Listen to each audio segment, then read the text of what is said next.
बिस्मिल्लाहिर्रहमानिर्रहीम, अस्सलाम वालेकुम। आप सभी का इस्तकबाल है। आप देख रहे हैं स्पेशल रिपोर्ट। आपका मेजबान मीर हिलाल हांजुरी हाजिर खिदमत स्पेशल रिपोर्ट में, जहां मुतअद्दिद खबरें आया चाहती हैं और इन खबरों के हवाले से जो हाल अहवाल है आप तक पहुंचाने की भरपूर कोशिश करेंगे। वहीं पर साल 2024 का ये साल जो कहीं ना कहीं इंतखाबात का साल जम्मू कश्मीर के लिए, हालांकि मुल्क भर के अंदर साल 2024 के अंदर लोकसभा के बड़े जो इंतखाबात है वो होने जा रहे हैं।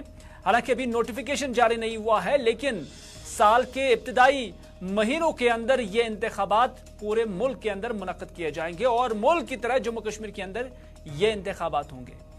पूरे मुल्क के अंदर जहां बीजेपी और इंडिया इत्तेहाद की जो जमातें हैं वो काफी सरगर्म हैं और अपनी जो चुनावी या इंतखाबी सरगर्मियां हैं वो जारी कर चुके हैं, वहीं पर जम्मू कश्मीर के अंदर भी अब ये इंतखाबी सरगर्मियां धीरे धीरे से शुरू होने लगे। हालांकि अभी अगर जो जलसे जुलूस नहीं हो रहे हैं, लेकिन छोटी बड़ी मीटिंगें होती रहती हैं। लेकिन इसके साथ साथ मुख्तलिफ पॉलिटिकल पार्टीज के कैंडिडेट्स क्या होंगे, क्या कैंडिडेचर होगा, उस पर भी गुफ्तशनीद शुरू होने लगा है। नेशनल कॉन्फ्रेंस की जानिब से भी अब मुतअद्दिद नाम जो है वो सामने आ रहे हैं और माना जा रहा है कि नेशनल कॉन्फ्रेंस भी अब इन उम्मीदवारों का नाम जो लोकसभा इंतखाबात के लिए तैयार किए जाएंगे उस पर गौर खोज हुआ है। हालांकि पार्टी राय का यह कहना है कि इस हवाले से पॉलिटिकल अफेयर्स कमेटी के अंदर ही डिस्कस किया जाएगा और उसके बाद जो नाम है उन पर हतमी मोहर लगेगी। लेकिन उस पॉलिटिकल अफेयर्स कमेटी से बाहर जो नेशनल कॉन्फ्रेंस के हलके हैं उसमें कुछ नाम अभी जेर बहस हैं, उस पर चर्चा की जा रही है। सीनियर लीडरशिप के साथ भी बातचीत हो रही है। न सिर्फ नेशनल कॉन्फ्रेंस बल्कि पीडीपी के अंदर भी कुछ नाम जेर गौर आ रहे हैं जिन पर बातचीत अभी होना शुरू हो गई है। हमारे सीनियर साथी सनम एजाज इस वक्त हमारे साथ मौजूद है। सनम, साल 2024 के इंतखाबात और जम्मू कश्मीर के लिए इसलिए भी काफी अहमियत के हामिल है क्योंकि हम देख रहे हैं कि काफी वक्त से यहाँ पर इंतखाबी सरगर्मियां बिल्कुल मखदूश हैं। लेकिन साल के आते आते ही जब लोकसभा के इंतखाबात होंगे तो यहाँ के रीजनल पॉलिटिकल पार्टीज या रीजनल फोर्सेस जो है वो भी मुतहरिक होने लगी है। नेशनल कॉन्फ्रेंस की क्या खबर है, क्या जराए आपके कहते हैं, क्योंकि कहा जा रहा है कि अभी पॉलिटिकल अफेयर्स कमेटी की जो मीटिंग है वो होनी बाकी है, लेकिन उससे बाहर जो हलके हैं नेशनल कॉन्फ्रेंस के उसमें अब नाम आने शुरू हो गए हैं। कौन कौन से नाम हैं जिस पर गौर खोज हो रहा है? देखिए, बिल्कुल हिलाल, आपने जहां बताया कि पॉलिटिकल अफेयर्स कमेटी की मीटिंग अभी नहीं होती है, लेकिन यूजुअली जो हमने पास में देखा है पॉलिटिकल अफेयर्स कमेटी का बाद में सिग्नेचर ही होता है। जो प्रोबेबल्स होते हैं वो पहले से नजरों में होते हैं और उसके बाद उन्हीं प्रोबेबल्स में ही से ही पॉलिटिकल अफेयर्स कमेटी जो है जो फाइनल नाम जो है उसको देखती है। और यूजुअली इसमें यही होता है कि तीन चार जो पॉलिटिकल अफेयर्स कमेटी की जो लीडरशिप होती है वो अपने सदर से भी इस मामले में पहले ही बहस कर लेते हैं कि इतने नाम है, उनमें से किसको क्या करें क्या नहीं करें। तो इस वक्त अगर नेशनल कॉन्फ्रेंस का देखा जाए, हमने कल देखा क्योंकि पिछले 24 घंटों में बड़ा जो है पॉलिटिकल अफेयर्स कमेटी से पहली नेशनल कॉन्फ्रेंस के जो प्रोबेबल्स है उनके नाम सामने आ रहे। कल जम्मू में जो गुजर सभा की नेशनल कॉन्फ्रेंस है, ये शायद नेशनल कॉन्फ्रेंस हिस्ट्री में पहली बार हुआ होगा जब इस तरह से गुजर बरादरी को जमा किया गया और उनका वहां पे जो बड़ा फेस है गुजर बरादरी का या पॉलिटिकल बरादरी का या पॉलिटिकल फेस जो है गुजर बरादरी में वो मियां अल्ताफ साहब है। तो मियां अल्ताफ साहब का वहां पे होना साफ जाहिर करता था कि चुनावी घमासान है और इसमें कहीं न कहीं फेसेस की बात हो रही है। जब मियां अल्ताफ साहब कल जम्मू में थे तो उसका साफ जाहिर है जो पिछले कई दिनों से अटकलियां लगाए जा रहे थे, अंदाजे किए जा रहे थे, वो सही साबित हो रही, क्योंकि मियां अल्ताफ साहब गदी नशीन है और साथ साथ में पीर मुरीदी के साथ साथ उनका एक अपना स्ट्रक्चर है, अपने नाम है और खानदानी नाम है। ये उनका ही नहीं, उनके पूरे खानदान का इज्जत एहतराम है। और बाजी साहब का जी, बाकी हल्कों का क्या है? बाकी हल्कों का क्या है? तो ये साउथ कश्मीर का है। मियां अल्ताफ साहब का साफ तौर पर जाहिर आ चुका है कि साउथ कश्मीर का है, अगर वहाँ पे दूसरे दावेदार भी है रिटायर्ड हसन मसूदी साहब, लेकिन जो डिलिमिटेशन के बाद साउथ कश्मीर का हाल हुआ है तो उसमें ये है। अब सेंट्रल कश्मीर की जब जो बात कर रहे हैं उसमें उमर अब्दुल्ला है, तो उसपे जो है नेशनल कॉन्फ्रेंस को जो लोग हैं वो कहते हैं कि उमर साहब के सामने तो कोई हो नहीं है।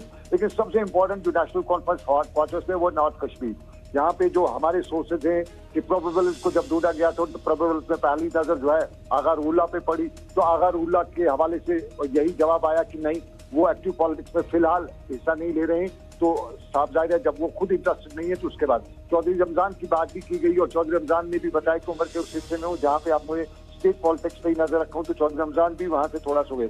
उसके बाद मीर सैफुल्लाह के हवाले से बताया गया। मीर सैफुल्लाह की कॉन्स्टिट्यूंसी चूंकि नहीं बनाई गई है, अगर मीर सैफुल्लाह बहुत उसमें इंटरेस्टेड थे जाने के लिए, जो क्वार्टर्स बता रहे, लेकिन बताया जाता है कि मीर सैफुल्लाह के हवाले से नेशनल कॉन्फ्रेंस की टॉप लीडरशिप है, उन्होंने बताया कि नई कॉन्स्टिट्यूंसी है और चूंकि वहां बड़े लोग बड़ी पार्टी के साथ है, तो वहां के हवाले से उन्होंने कहा कि आप ज्यादा फोकस रखिए, अगर नया वहां पे कोई आ जाता है तो परेशानी हो जाएगी। यानी उस सीट को बचाने के लिए मीर सैफुल्लाह और फिर दो दाम कैसर जमशीद लोन और उसके साथ साथ जो हमारे मोहम्मद अकबर लोन है, उनके फर्जन जो है हिलाल अकबर लोन, जो सोनावारी से नेशनल कॉन्फ्रेंस के कैंडिडेट हुए। तो कैसर से लेके हिलाल के हवाले से बताया गया कि कैसर एमएलए भी रह चुके हैं बाकी चुके, लेकिन हिलाल जो है लॉ नोइंग है और इस वक्त जो मुल्क में है कानून की समझने की जरूरत है, वहां कानून की बात है पार्लियामेंट में और कानूनी तकाजे जो हो रहे हैं उनके बीच में कोई कानूनदान होने चाहिए। तो फिलहाल नेशनल कॉन्फ्रेंस ने नॉर्थ से प्रोबेबल में हिलाल अकबर लोन के नाम पे मोहर लगाई है और कुल कह सकते हैं कि नॉर्थ से हिलाल, सेंट्रल से उमर और साउथ से मोहम्मद अकबर लोन से। लेकिन सनम आपको याद ही होगा कि उमर अब्दुल्ला ने खुद कहा था कि वो यूटी के अंदर इंतखाब नहीं लड़ेंगे और तकरीबन ये जो लोकसभा के इंतखाबात हैं ये यूटी के अंदर ही हो रहे हैं। तो फिर अभी हालांकि मोहर हम नहीं कह सकते हैं, लेकिन जेर बहस तो ये नाम आ रहे हैं।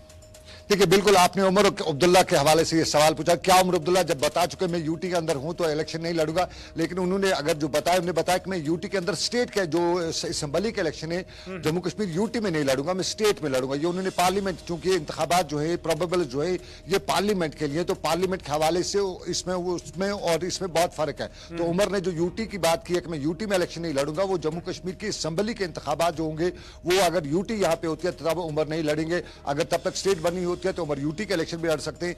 लेकिन फिलहाल ये पार्लिमानी जो मामला है उस हवाले से इलेक्शन लड़े जा रहे हैं। लेकिन सनम क्या खबरें ये भी आ रही हैं कि पीडीपी भी सरगर्म है अपने कैंडिडेचर को लेकर, तीनों हलकों से कोई कैंडिडेट उठाने के लिए। दूसरी जानब हम देख रहे हैं कि जम्मू कश्मीर के अंदर नेशनल कॉन्फ्रेंस और पीडीपी गुफ्कार अलायंस के अंदर भी हैं और नेशनल लेवल पर भी हम देखते हैं कि यही जमातें फिर इंडिया अलायंस के अंदर भी हैं। तो फिर दोनों कैंडिडेट्स को लेकर गौर-खोज कर रही है, नंबर 1। नंबर 2 ये कि फिर इतिहाद कहां पर है अगर दोनों पार्टियां इस तरह का जो कैंडिडेचर है फाइल कर लेते हैं ग्राउंड के अंदर।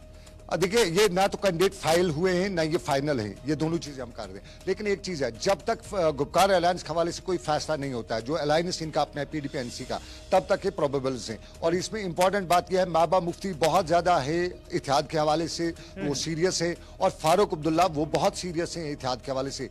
नेशनल कॉन्फ्रेंस के उमर अब्दुल्ला से लेकर कुछ और लीडरशिप है उनकी जो इतिहाद नहीं चाहते हैं, उनके हवाले से खबरें आ रही हैं, लेकिन फारूक अब्दुल्ला और महबूबा मुफ्ती दोनों बड़े सीरियस हैं। और अगर इतिहाद हो जाता है, अगर इत्तेहाद हो जाता है तो फिर इन प्रोबेबल्स में ही देखा जाएगा, और अगर इत्तेहाद नहीं होता है तो ये नेशनल कॉन्फ्रेंस के प्रोबेबल्स है, और फिर अगर इत्तेहाद होता है तो इनमें से किस सीट को ड्रॉप किया जाएगा वो अलग सी बात है। लेकिन फिलहाल ये है। और अगर आप पीडीपी की बात करें तो पीडीपी के पास इस वक्त दिखाने के लिए 2-3 लोग हैं, तो उन्हीं पे सारा दाव लगाया जाता है। जिस तरह के नॉर्थ से मुजफ्फर हुसैन बेग घर वापसी कर चुके हैं तो उनका नाम लिया जा रहा है, सेंट्रल से वहीद परा की जो कॉन्स्टिट्यूंसी है पुलवामा वगैरह वो अब सेंट्रल श्रीनगर के साथ आ चुकी हैं, तो वहीद परा जो है वो पीडीपी समझ रहे हैं कि उनको श्रीनगर जो सेंट्रल सीट है वहां से लिया जा सकता है।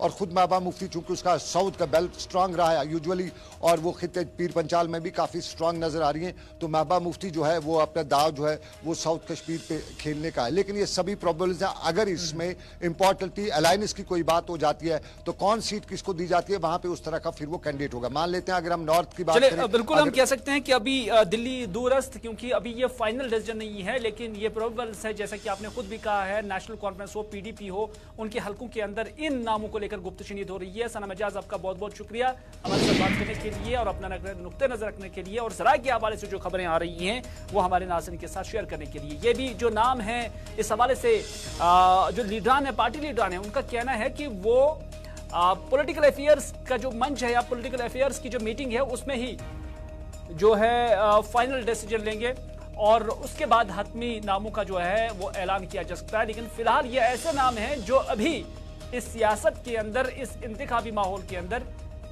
ज़ेर बहस है।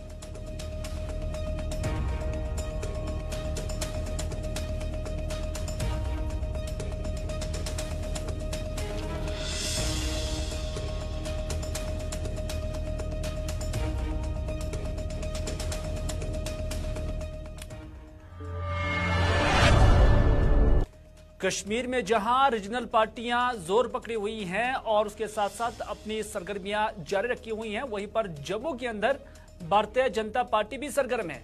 और जम्मू के अंदर आज भारतीय जनता पार्टी की एक अहम निशस्त जो है वो मुनक्कद हो रही है। और इस अहम निशस्त में जो एजेंडा है वो लोकसभा इंतखाबात हैं, यानी साल 2024 के अंदर जो लोकसभा इंतखाबात होने हैं उसमें बीजेपी जम्मू कश्मीर में कैसे ज्यादा से ज्यादा सीटें हासिल करेगी उस पर गुफ्तशनीद हो रही है।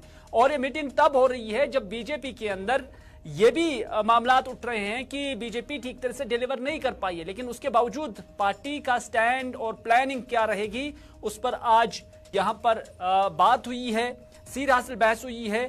तरुण चुग यहां पर आज इस मीटिंग के अंदर मौजूद थे, सुनील बंसल भी थे और डॉक्टर जितेंद्र सिंह बजाते खुद यहां पर आज इस मीटिंग के अंदर मौजूद थे, आशीष सूद भी, और उसके साथ साथ जम्मू कश्मीर से ताल्लुक रखने वाली जो बीजेपी की कोर ग्रुप की जो लीडरान है वो भी आज इस मीटिंग के अंदर शामिल थे कि कैसे ज्यादा से ज्यादा जो लोग हैं इकट्ठे किए जाए और कैसे ज्यादा से ज्यादा सीटें जम्मू कश्मीर से हासिल की जाए। हमारे सीनियर इशफाक गवर इस वक्त हमारे साथ मौजूद है। इशफाक गवर से जानने की कोशिश करेंगे कि आज की जो ये मीटिंग हुई है क्या उसमें सिर्फ साल 2024 के अंदर बीजेपी कैसे जम्मू कश्मीर से ज्यादा सीटें हासिल करेंगी वो डिस्कस हुई हैं, या कि फिर जो कैंडिडेट्स हैं उनके नामों को लेकर भी कोई जिक्र हुआ है? देखिए, जहां तक आज की मीटिंग की बात है और जो अभी भारतीय जनता पार्टी के जो जिम्मेदारान है, जो अभी हमारी गुफ्तगू वहां पर हुई है और जो जराया ने हमें कंफर्म किया है वो यही है कि 2024 के इंतखाबात जो हैं उस पर इस वक्त सबसे ज्यादा बात हो रही है पूरे मुल्क के साथ साथ जम्मू कश्मीर के अंदर किस तरीके से इंतखाबी मैदान में बीजेपी उतरेगी, मंशूर के अंदर जम्मू कश्मीर के हवाले से क्या कुछ हो सकता है और जो पिछले 5 साल के दौरान काम किया गया है हुकूमत की तरफ से उसे किस तरीके से घर घर पहुंचाया जाए। एक तरफ से ये है, दूसरी तरफ से पसमानदा का तबका जितने भी है जिनमें मुस्लिम बरादरी के भी है और अदर देन मुस्लिम फैक्टर है, वहां तक उनको पार्टी के साथ जोड़ा जाए और पार्टी के लिए उनके दरवाजे खोल दिए जाए, उन्हें वेलकम किया जाए। वहां पर कोर कमेटी को अलर्ट कर दिया गया, जो जम्मू कश्मीर भारतीय जनता पार्टी की कोर कमेटी है उन्हें कह दिया गया है इस तरीके की हिकमत अमली को तरतीब दिया जाए कि दूर दराज इलाकों में भी और पिछड़े जो पसमानदागान है, जो पसमानदा तबका जात है उन तक रसाई हासिल हो, बीजेपी के लिए वहां पर उन्हें बीजेपी को लाया जाए, उस पर भी काम किया जाए। वो भी एक हिकमत अमली के तौर पर वहां पर किया गया।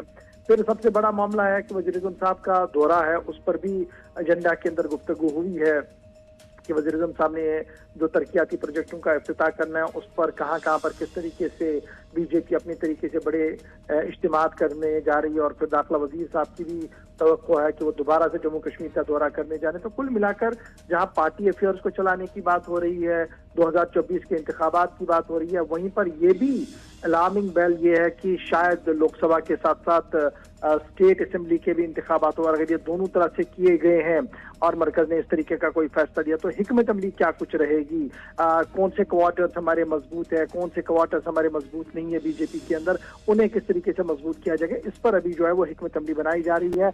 और हिज़्ब इख्तिलाफ को किस तरीके से अलग थलग किया जाए और डिस्कनेक्ट किया जाए लोगों से और उनकी एतबारियत को कैसे खत्म किया जाए, उस पर भी एक हिकमत अमली बनाई गई जो सोशल मीडिया के लिए चलाई जाएगी, जो प्रिंट और इलेक्ट्रॉनिक मीडिया के जरिए से लेकिन गवर क्या ये इम्कानात हैं अभी भी मौजूद की लोकसभा के साथ साथ जम्मू कश्मीर के अंदर असेंबली के इंतखाबात भी कराए जाए? हालांकि इसमें सुप्रीम कोर्ट ऑफ इंडिया के डायरेक्शंस भी हैं कि 31 सितंबर से पहले ये इंतखाबात कराए जाए, क्या मुमकिनात है या इम्कानात है?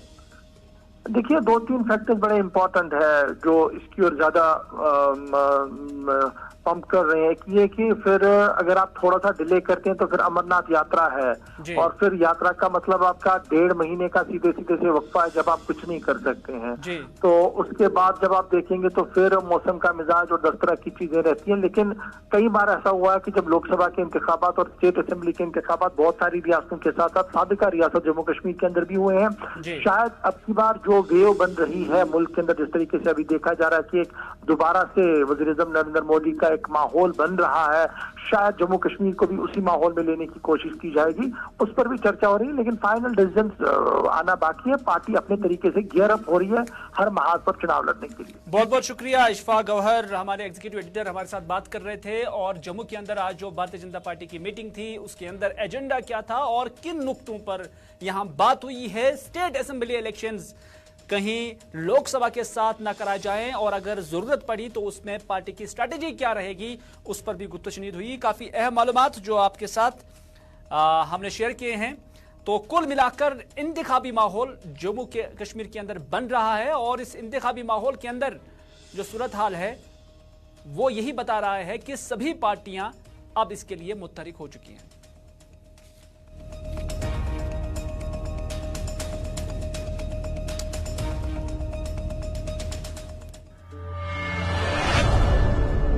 इधर नेशनल कॉन्फ्रेंस के सूबाई सदर नासिर असलम वानी ने कहा कि अगर लोकसभा के इंतखाबात जम्मू कश्मीर के अंदर हो सकते हैं तो फिर असेंबली इंतखाबात क्यों नहीं।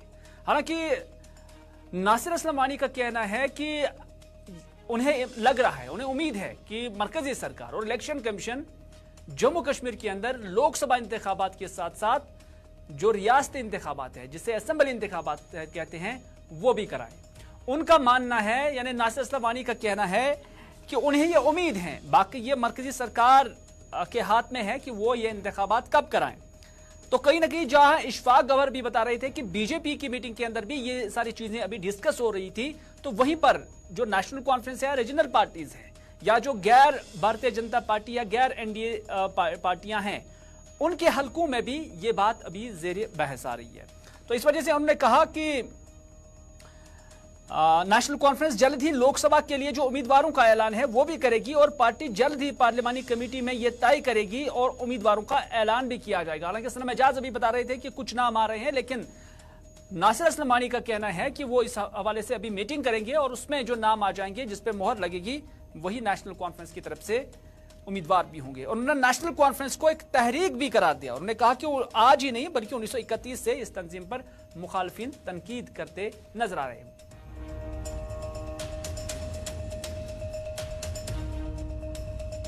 कॉन्फ्रेंस, जैसे मैंने अपनी तकरीर में भी कहा, इन सब का हमला नेशनल कॉन्फ्रेंस पे आज से नहीं, ये 1931 से लड़ा है। क्योंकि नेशनल कॉन्फ्रेंस कोई इक़्तिदार बनाने के लिए तंजीम नहीं बनी है।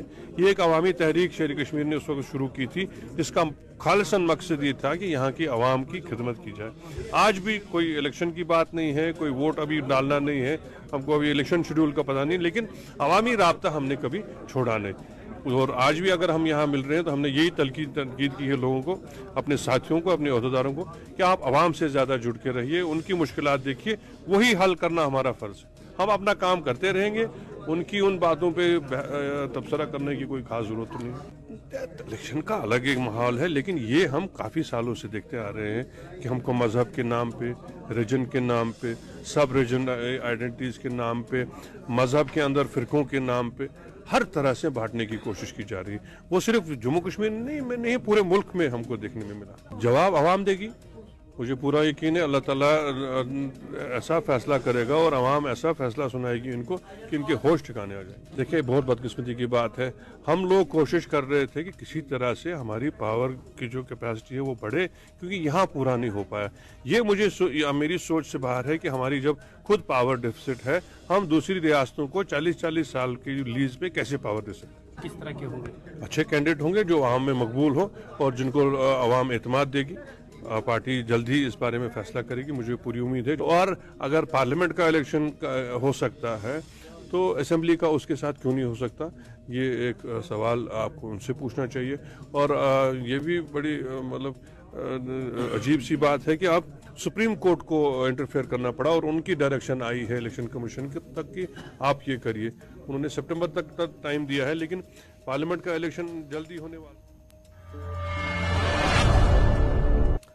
उधर राजौरी के नौशहरा सेक्टर के अंदर आज एलओसी के करीब एक माइन ब्लास्ट हुआ, जिसके नतीजे में एक फौजी एहलकार जाम बहक हुआ जबकि 2 एहलकार जख्मी हुए हैं। ये वाक़ा यहां पर उस वक्त हुआ जब ये एहलकार यहां पेट्रोलिंग कर रहे थे। और इस हवाले से हमारे नुमाइंदे जमशीद मलिक का क्या कुछ कहना है, आइए देखते हैं।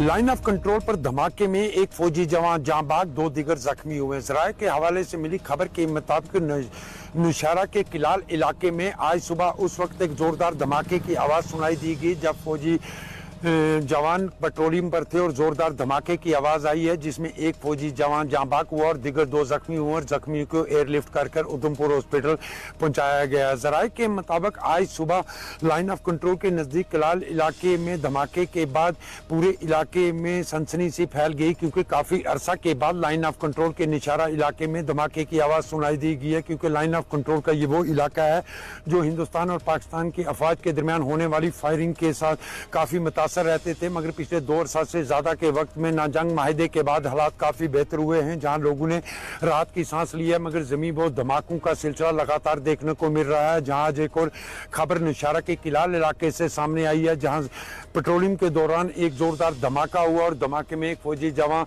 जाँ बाग, 2 दीगर जख्मी हुए, जिनको जख्मी को एयरलिफ्ट उधमपुर आर्मी हॉस्पिटल किया गया है। वहीं जराये के हवाले से तो नाज़रीन, ये था आज का स्पेशल रिपोर्ट। मुझे मीर हिलाल हांजुरी को दीजिए आज का ये प्रोग्राम यहीं पर इख्तिताम करने की इजाज़त, इस वादे के साथ कि अगर ज़िंदगी रही तो आपसे फिर होगी मुलाकात। तब तक के लिए अल्लाह हाफ़िज़।